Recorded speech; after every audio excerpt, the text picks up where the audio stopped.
Hey, in this video I'm going to show you a quick and easy way how to take a Sharkbite fitting off a piece of pipe.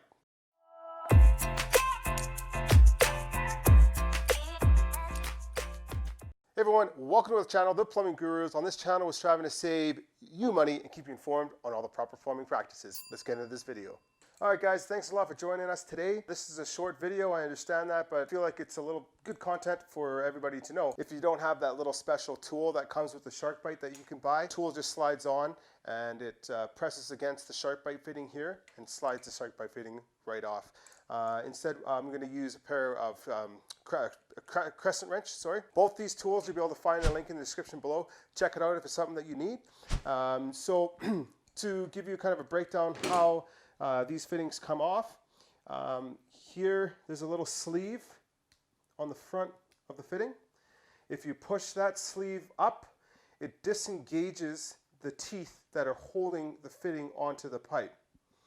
So I know that not all scenarios are going to be like this, where you have a piece of pipe that you can just hold in your hand.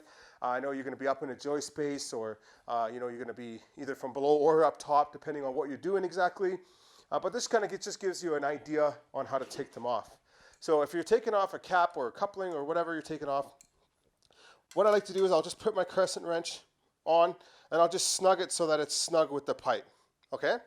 I'll push that crescent wrench right up against the Sharkbite fitting. What I do from here is I get a good grip onto the pipe here and I put my thumb against the crescent wrench here. And then I'll put this part of my hand on here. And then what I'm doing is I'm pushing this thumb out this way and I'm pulling my hand backwards. So if I pull and just like that, it will disengage the teeth on the Sharkbite fitting, and it'll pull the fitting right off, just like that.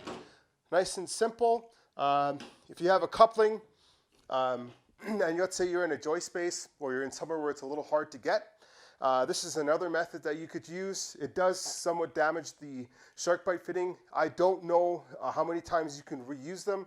For us, we just use a Sharkbite once. If we take it off, we don't reuse them again. It's a one-time use.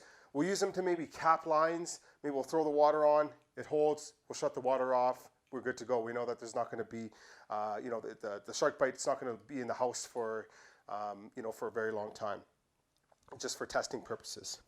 If we're reusing the Sharkbite fittings. Anyways, a little off topic, but so let's say you're stuck in a joist space now, right? So what we'll do is we'll slide this Sharkbite fitting right on. This is up in a joist space. You don't have the room to hold the pipe, to push the crescent wrench and create that pressure on the sleeve to release the teeth on the Sharkbite fitting.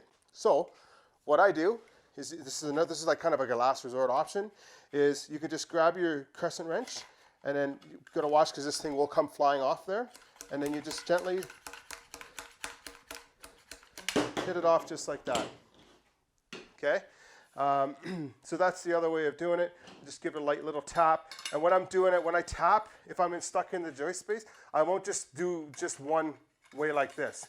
I'll tap a little, turn my wrench, and keep tapping and keep turning, okay? And then that fitting, Sharkbite fitting, should just come off with ease.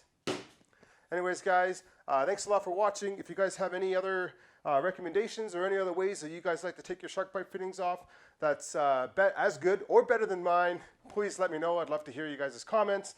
Don't forget, smash that subscribe button. Thanks a lot for watching, guys. We will see you all on the next one. Peace.